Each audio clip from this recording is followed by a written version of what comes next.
Đây. Được.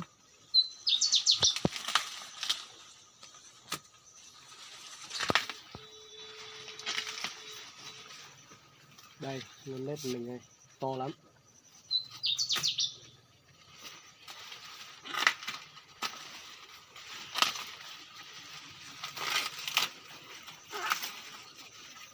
Đây nhá.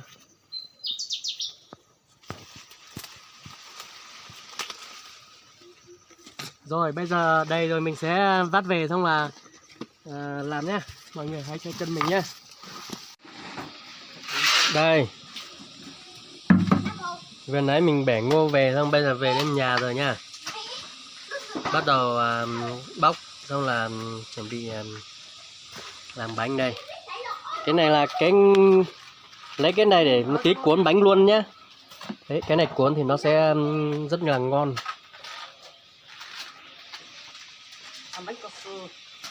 Từng công đoạn làm như thế này này.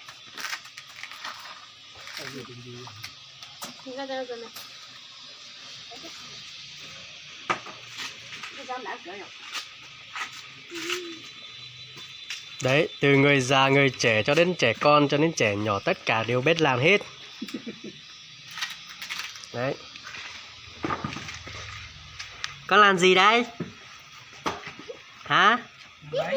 Hai bấy này.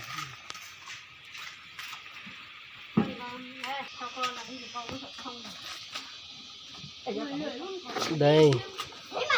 Mình đã bóc xong để đây này. Bóc vàng xong một tí là mình sẽ té ra nha. Té ra như thế này nha. Đấy.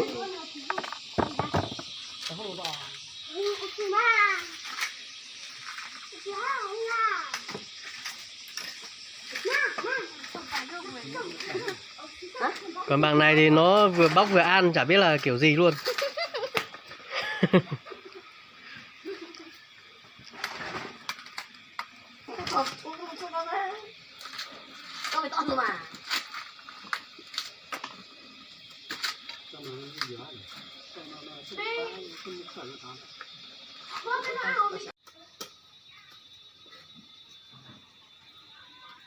Nó tụi sao nhiều đi nó à?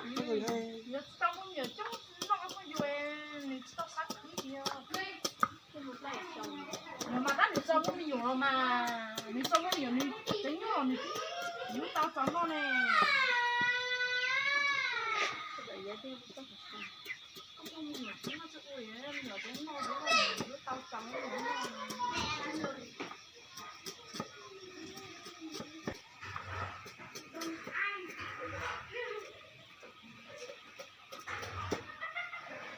Ba bài đó.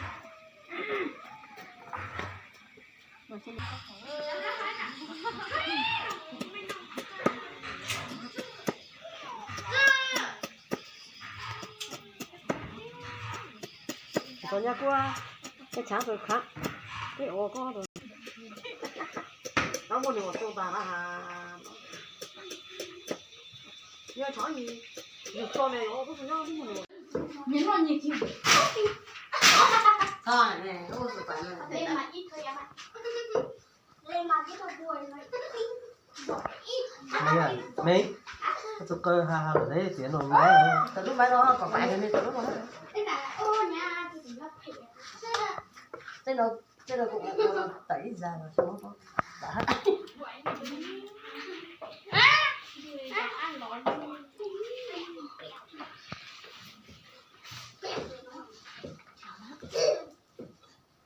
Đúng là người hối lo lên mà đi.